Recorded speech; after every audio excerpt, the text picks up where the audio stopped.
So you do still have to learn how to swim, but you don't have to dive into the deep end. You can wade into media. You can wade into PR. I love that. I Exactly. love that permission slip. I think that's going to be really liberating for some of our listeners to go, oh, okay, I'm not going to be on Oprah tomorrow. Right, right. And if you are, then take that opportunity because I don't think there's a better platform than that.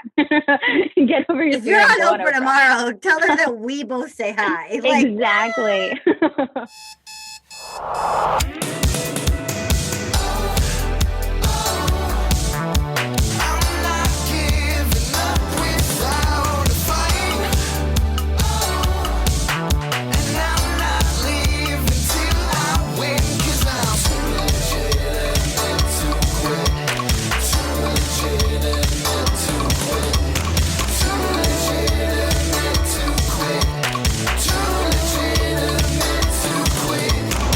welcome to Too Legitimate to Quit, instantly actionable small business strategies with a pop culture spin. I am your host, Annie P. Ruggles, and my guest today is Christa Chavez Martay of A La Carte Media Consulting. Christa is a long-term agency vet who wanted to strip away all the unnecessary barriers and add-ons that make agencies cost prohibitive for certain brands. By eliminating overhead and long-term contracts, Christa provides an affordable, individualized, pay-for-what-you-want business model that can accommodate projects of any size. And I have to mention this. I found this on her website. Christa likes dogs, travel, pizza, podcasts, reality TV, and seasonal candy like Peeps and candy corn, but dislikes raisins, water parks, centipedes, getting squished in the Chicago Transit Authority, I feel that one, and cats. Welcome to Too Legitimate to Quit.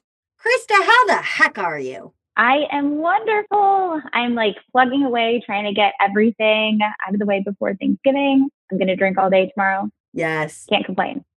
Good for you. Good for you. Yeah. Our guests may have now realized that we are recording this the day before Thanksgiving. So wherever you are, whatever month this actually airs in, I hope that you are eating well, drinking well, and practicing gratitude. But today, I want to know from you, Christa, what do small business owners need to know this week? Yeah. So the biggest thing they need to know is not to be afraid of paid media. I think a lot of times small business owners tend to kind of default to their own channels, like their social channels, maybe Instagram, Twitter, Facebook, and they feel like having their message on those pages or within those social vehicles is enough to kind of carry them through. I think the thought of investing in media sometimes sounds like you have to spend millions and millions of dollars. It's going to be really daunting.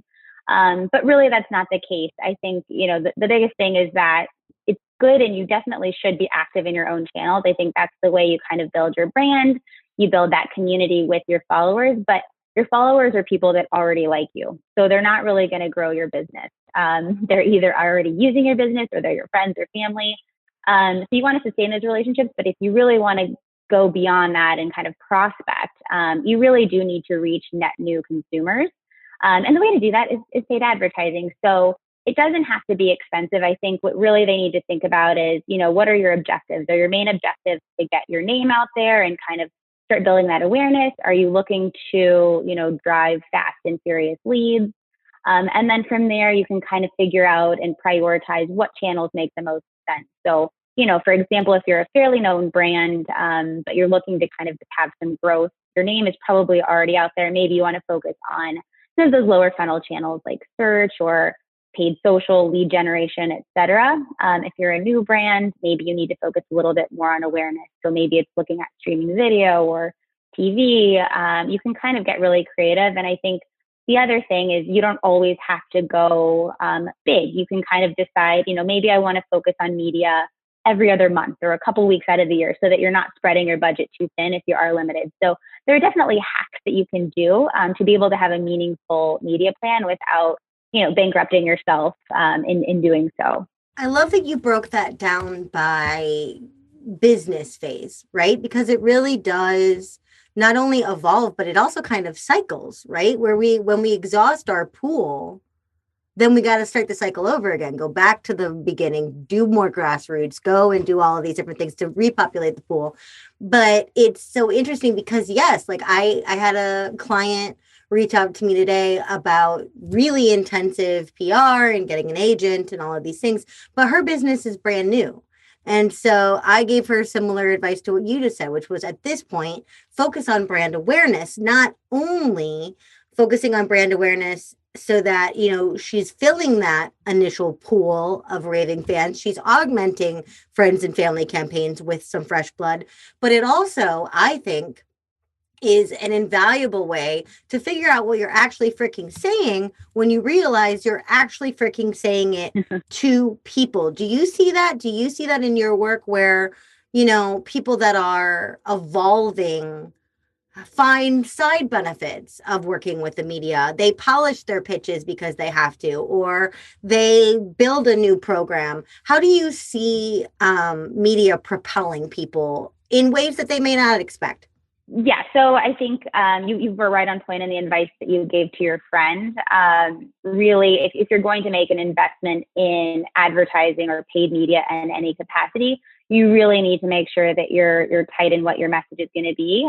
Because if you're putting in that money, but the message you're putting out there is off brand or really isn't in line with what your intention is, you're kind of just throwing your money away. So it's, you know, doing media for the sake of doing media. So yeah, you're 100% accurate in that one. So, you know, one thing that I can imagine, both in my own business and my own relationship with media, and even doing this podcast, but also working with so many clients who grapple with this, how do you see imposter syndrome or perfectionism show up in this space? And do you have any advice for people who hear about the idea of being interviewed on something or being quoted in something and their immediate response is just terror? Yeah, so it's a great question. I think I've kind of struggled with the same thing. I'm someone who's always worked at large agencies, the past 15 years. So I actually just spawned off on my own 2 months ago. So I'm in the process of PRing and mediating myself as well. So I think I'm a customer as well as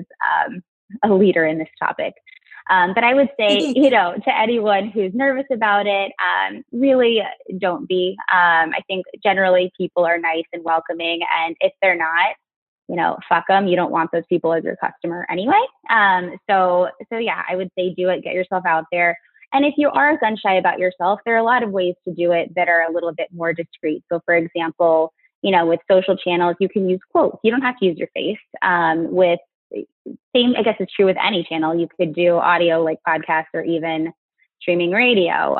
You could be on TV and still use graphics. So I think there are ways to get yourself out there without having it to be your face and your voice if that's not something that, that business owner is comfortable with at the time. So you do still have to learn how to swim, but you don't have to dive into the deep end. You can wade into media. You can wade into PR. Exactly. I love that. I love that permission slip. I think that's going to be really liberating for some of our listeners to go, oh, okay, I'm not going to be on Oprah tomorrow. Right. And if you are, then take that opportunity because I don't think there's a better platform than that. Get over your If you're on Oprah tomorrow, tell her that we both say hi. Exactly. Give her a hug for me. One of the things that I hear over and over again is that people really want to appeal to this massive audience. And we understand why, right? It's a numbers game. We want to get our messages out there. But people are like, well, if what I'm going to say is not going to be, universally received by hundreds of thousands of people overnight, then why do it? Yeah. Right? Kind of in that vein.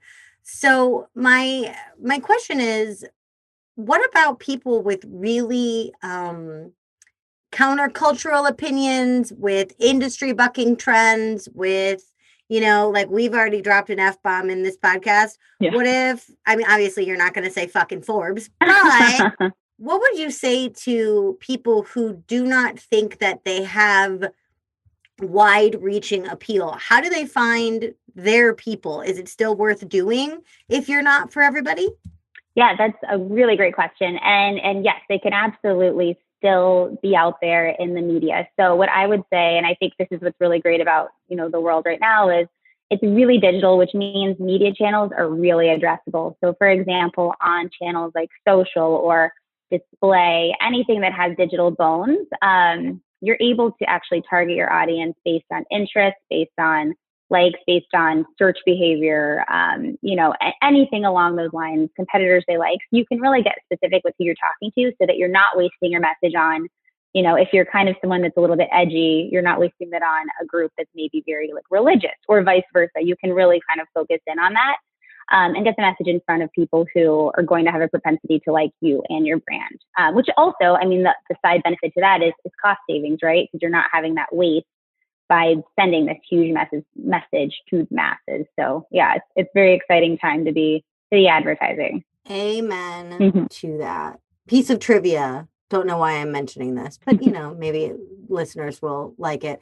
My first book was banned by the Christian Bloggers Association of America because it had the words hell and damn in it. Ooh. Which I love me my Christians, but that was my first major rejection. It felt like my first major rejection. And I actually sold a lot of books because I told people I had been banned by the Christian Bloggers Association. No, you're right. So, you can totally spin it that way. Yeah, you're right. Everybody, not everyone, but a lot of people love a rebel. So you're right. I think sometimes a ban can be one of your best PR tricks, right? Yeah. Well, and then later, I mean, years later, this year, I was running a free course called Selling Isn't Satanic, and I was told that that was offensive to Satanists who are now an organized religion. So the way I look at it is I just offend everybody. Right. Equal opportunity offender. Right. So you know what? You too can offend everybody. I love it. But everyone has their own taste. Everyone has their own voice. Everyone has their own audience. And it all comes together so beautifully, which reminds me of the pop culture topic that you and I are discussing today, something near and dear to my heart. Christa, what the heck does paid advertising and paid media have to do with curating an epic vinyl collection? Well, it has a lot to do with it, I guess. So really, I mean, I know we were talking a little bit about this before, but I am a huge vinyl junkie. My husband and I have like 500 different records across every genre. Like literally, we have some really cool shit. We also have more Andy Williams than I'd like to admit, because we were gifted records by family. I think that's the other cool part is you kind of like spend a lot of money buying records, but people also give you records. And so, yeah, we have something for everyone. But really, I think the way it ties in best is that everyone has different tastes. So, if we have my family coming over, we kind of tailor our tastes to them. My mom loves Fleetwood Mac. My dad loves the Beatles. We're going to play those. If some of my friends come over, they're a little bit like more avant-garde. We have some really weird stuff like Quintron, which is insane. If you've never heard of it, check it out. It's the weirdest, but really cool. We'll play something like that. So I think that's the really cool part is media is kind of the same way, right? When you're looking to place a media buy, you're obviously going to go to channels where your target is going to be. So you're kind of tailoring your buy to their taste. Same if you come over to my house, if this pandemic ever lives, we kind of tailor our music taste to our audience. I love that. I absolutely love that. I feel like my husband and I with my collection do that sometimes, but I think we also be like, and now you got to hear this weird thing. And then we just like, we tease them with their Fleetwood Mac or Beatles equivalent, like your parents. Yeah. And then we're like, but now we're going to listen to 1972 congressional speeches. Yeah. Why? Because we can. And we're like, Annie, this is terrible. Like, why are you doing this to me? Yeah. But I also love the idea of that inherited audience, right? Because you're going to learn things from your own audience. They're going to say, oh, you would be so good with this person, or have you read this book? That stuff happens all the time where we put something out there and they go, ooh, if you love that, you really want to go this. And so that's why it's so important also that when you're doing media, when you're audience building, that you're still finding ways to listen, because that's how you discover new things. And I love that, like you said, was it Andy Williams? You have more Andy Williams than you like to admit? I think like 10 to 20. The amount of Neil Diamond in this house is amazing. And at least you received a bunch of records as a gift. I went into my parents' cabinet when I was like right out of college, and I just came like a bat in the night and stole everything. Everything. There's freaking Lawrence Welk in there. Oh, There's yeah. Engelbert Humperdinck in there. And my parents are freaking cool. Like, there's a lot of great stuff. My Oh, dad yeah. introduced me to the Great American Songbook. My mom introduced me to freaking classic oldies and Motown and everything else. But I go through every now and then and I'm like, what is this? Yeah. What on earth?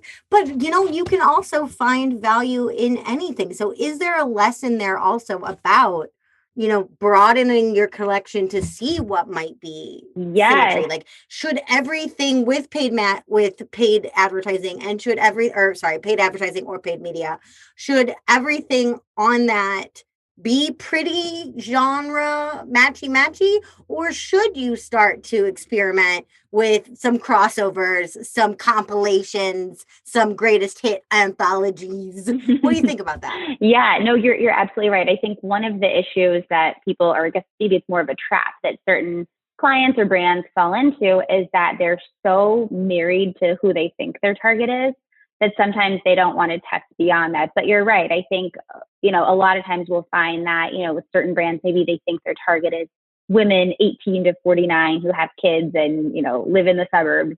But after running ads, especially like from a digital standpoint, you might see that the people that are actually engaging with your ads are not that. Maybe it's also men who live in the country who have 4 dogs. So yeah, I think you're 100% right. You want to start with your target and where you think they are. And I think that's the best starting point, because at least you're being mindful of that. But then you need to be open to kind of where your engagement takes you, or where, your brand can go, because a lot of times you will find that beyond where you think you were, there are people that are just as interested, and you don't want to kind of ostracize them. So totally with you on that. One of my favorite quotes to just kind of jokingly throw out all the time is Walt Whitman from Song of Myself. He says, "I'm vast, I contain multitudes." And I feel like my musical taste is probably, and my vinyl collection as a physical representation of that, is a pretty clear indicator that I contain at least musical taste multitudes, because there's black metal in there right next to Mavis Staples, right next to a country album that Dean Martin did, right next to, right? So I think that's the other thing is, in addition to branching outside, don't like fully outside. It's okay if your style, your tone, and your audience encompasses different groups, like what you were talking about. Like, it may be really, really huge with sophisticated urban women, and it may also, for whatever reason, really appeal to the dudes in the trucks. Mm-hmm. It really might. And so don't self-limit, right? Don't self-censor and say, oh, that person will never love me. It's that delicate dance of, let's try this. Once I'm established, once my brand is established, let's try something new. Is that true in your case? Yes. Do you see that in your client work? I do. Yeah, absolutely. I think it really is. And that's one of the things that I always, push my clients to do too, is you want to kind of establish a base, whether that be with your client or which the types of channels you're using. But then from there, you do always want to constantly be having or running a cycle of testing and learning, so that you can really expand and learn and grow. And you're going to have to keep doing that. You don't want to be stale. You want to make sure that you're constantly, finding those new audiences wherever they are, but in a way that feels safe, right? You don't want it to be super risky. So that's why I say iterative test and learning, in a way that is smart and contained. Ooh, smart and contained. Yeah, I know. I love that word, contained. No, that's excellent. Tell me more about what you mean by contained. Lean into that, fabulous, because I got to know more about that. So yeah, part of my nature as a media nerd is to be very structured in terms of how things are set up. So when I think about testing, I think that can sound scary. It sounds big. It sounds broad. But I think really being very specific with what you're trying to test, making sure you're isolating that, setting your hypothesis in place, and making sure that you're easily able to kind of measure those results. Because I think another thing that brands can fall into is, over testing, but not necessarily learning or applying those learnings. It's sort of like, here's this new shiny thing I want to test. Here's this one thing I want to know. And you're kind of just running all of these different tests at once, and not really taking the time to really see what the outcome is and actually like react to that. It's sort of more just like, we want to do it all. We want to try it all. I have one big question and one little question for you. My big question is, you hear a lot about that PR kind of has a bad rap because people are like, oh, I spent all my money and I got this quote and like nothing came of it. I didn't get any leads. I didn't get whatever. Do you have any tips for anybody out there who is either doing it themselves for right now, or they're looking to hire someone like you to give them that leg up? Is there any tip that you have to help them maximize return on their media presence? Yeah, and it's kind of a loaded question because you're right. I think it also sort of depends on where your brand is, right? Like if you're a brand new brand, it's a lot of brands, and you're going into paid media or PR, it's going to take a little bit longer to have your message actually reach an audience and resonate, right? Like this is their first time hearing about you. So you may not see big physical returns right away. You may need a little bit of time for that message to be seeded in market. So I think when it's someone like that, you really just need to set expectations up front that you may get some leads, but it may also be, a couple of months down the road, and you're going to have to keep reinforcing that message and building that communication in order to see a return. I think if it's a brand that's established, it's really just being upfront about, what are you actually looking to measure? Because I think a lot of times people put a program into place, but maybe the expectation of the brand is different than what the expectation of the agency was. So I think it's really just having that clear communication. And it sounds super obvious when you say it, but that doesn't always happen. So I think it's just be transparent. I mean, I think we all know that sometimes the most obvious seeming advice is actually the thing that wakes you up at 3:00 in the morning going, oh, duh. Oh, absolutely. And I think that all goes back to what you were talking about at the beginning, which is figuring out what your goals are.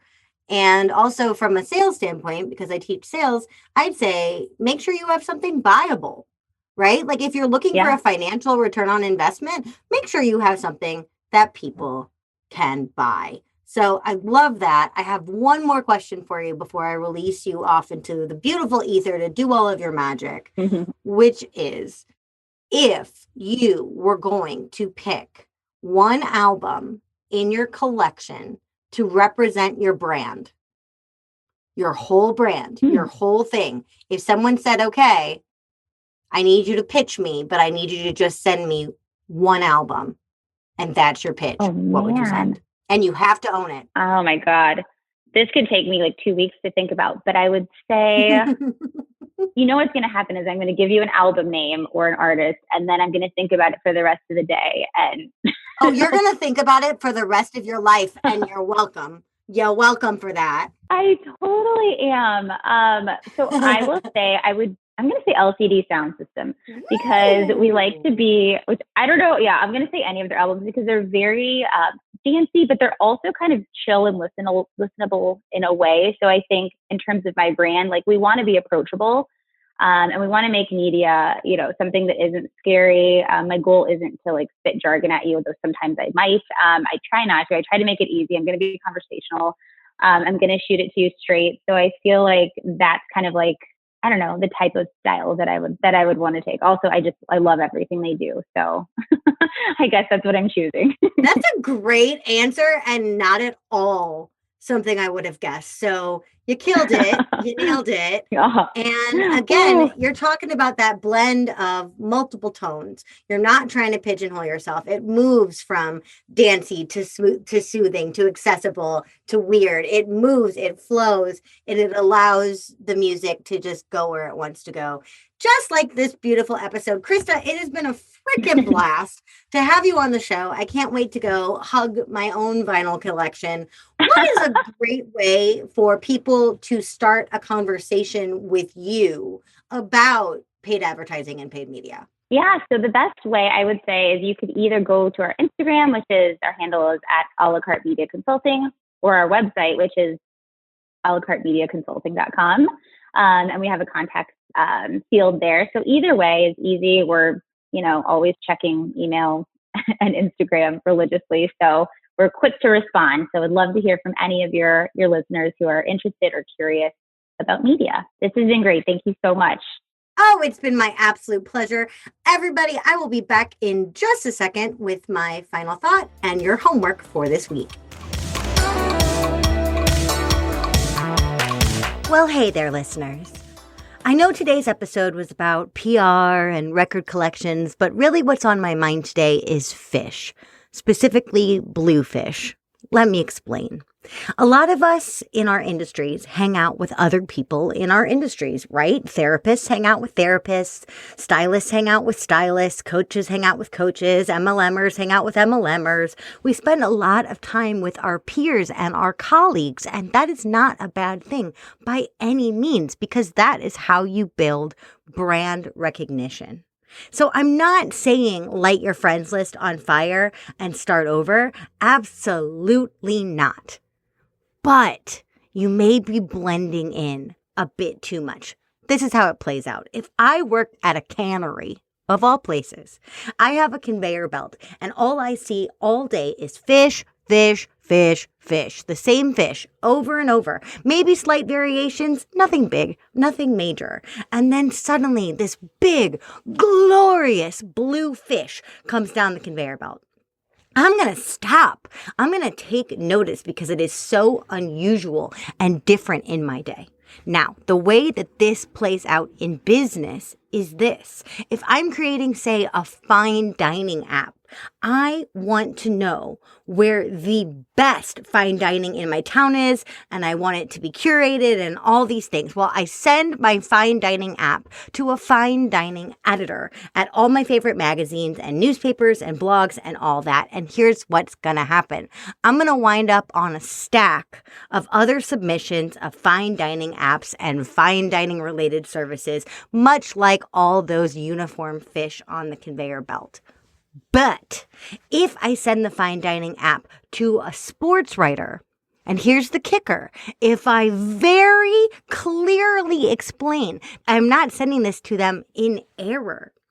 It is not a mistake. If I can draw a clear connection, then that editor is going to take notice because it's simply not what they see all the time.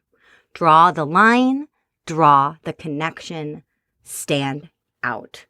Your homework today is to reach out into an industry where you do not normally go, or an audience where you are not normally heard. Because if you draw the right connection, it will still be compelling. And even if the people listening are not directly your audience, I guarantee they have a friend, a spouse, a coworker who needs you. You still got to focus on your message because a whole lot of us are spending way too much time and way too much money marketing to an audience where we're just another plain old fish. Now it's time to stand out, which is surprisingly easier than you think. Too Legitimate to Quit is brought to you by the Non-Sleazy Sales Academy and me, your host, Annie P. Ruggles. If you struggle to sell because you don't know how to put a price on all that goodness in you and you don't like the way that your competitors do it, I have great news for you. You can find my free challenge, Making Selling Easy Without Getting Sleazy, anytime at www.anniePruggles.com/easy, not sleazy. Our show is edited and produced by Andrew Sims of Hypable. Our fabulous theme tune is by Riley Horbasio, who I found on Fiverr. Our gorgeous podcast art is by Francois Vigneault, who I found on Upwork. And our marketing team is led by the unbelievably life-saving Nick Bonatadabas. Don't forget to check today's show notes for more information about our fabulous guests, plus some continuing resources and some Etsy finds from other super fans of today's topic. All pop culture elements mentioned in this episode remain the sole intellectual property of their respective owners. I do not own them, so please don't sue me.